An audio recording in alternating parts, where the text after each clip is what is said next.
Hello everyone, in this video I am going to show you how to use the set pin direction and the special write and the special read nodes in SmowCode.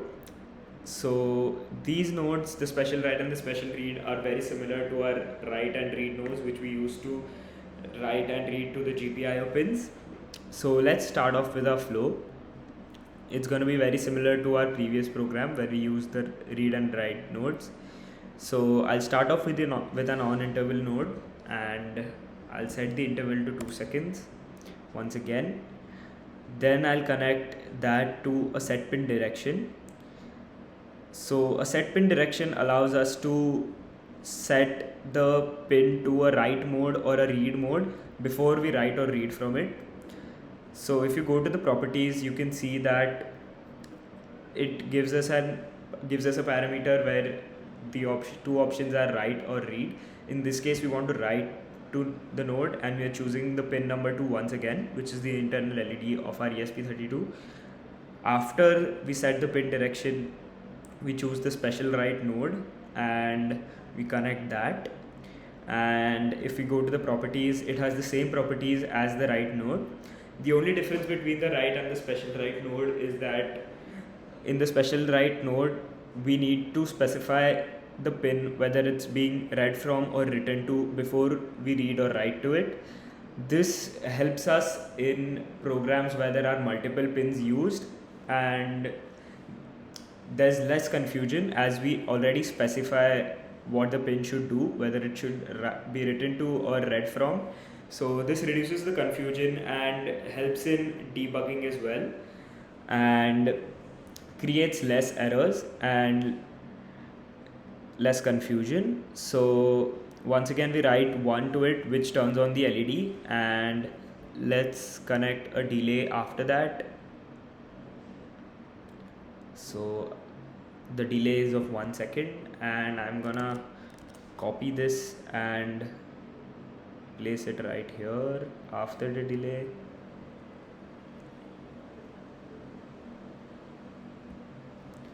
And connect it to the delay loop and just change the pin level to 0, which would turn off the LED. Once again, this should work as a simple blinky program.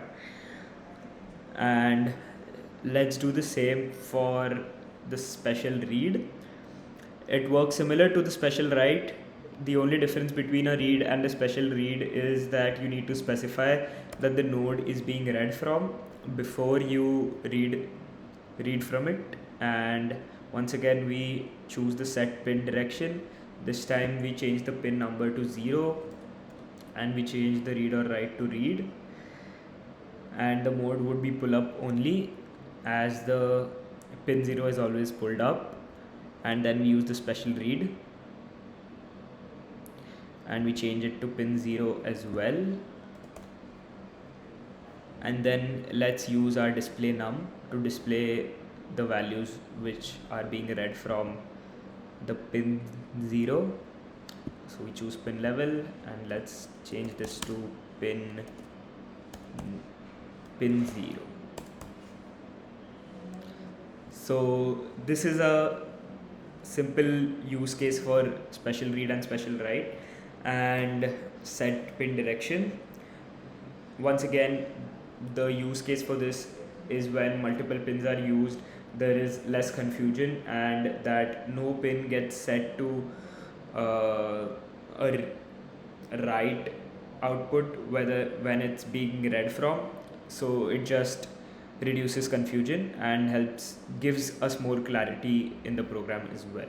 So now let's upload this and see our output.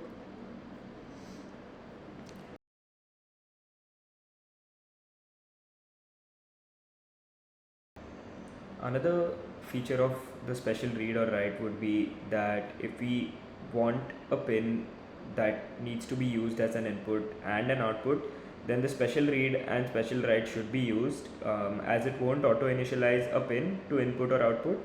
Rather, we can manually be able to mention the primary function of the pin, which would reduce confusion and reduce errors as well. As you can see that the blinking of the LED is similar to our previous program where we use the normal read and write.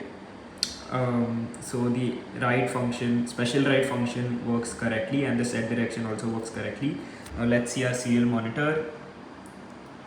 Let's connect it to our ESP32.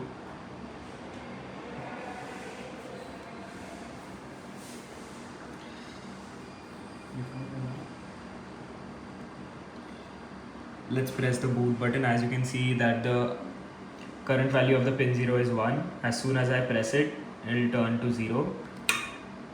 I've pressed the button right now and I'm leaving it right now. It should change back to 1. This ensures that our set direction and our special read function also work as we want, and this is how you use the special read and write in SmowCode.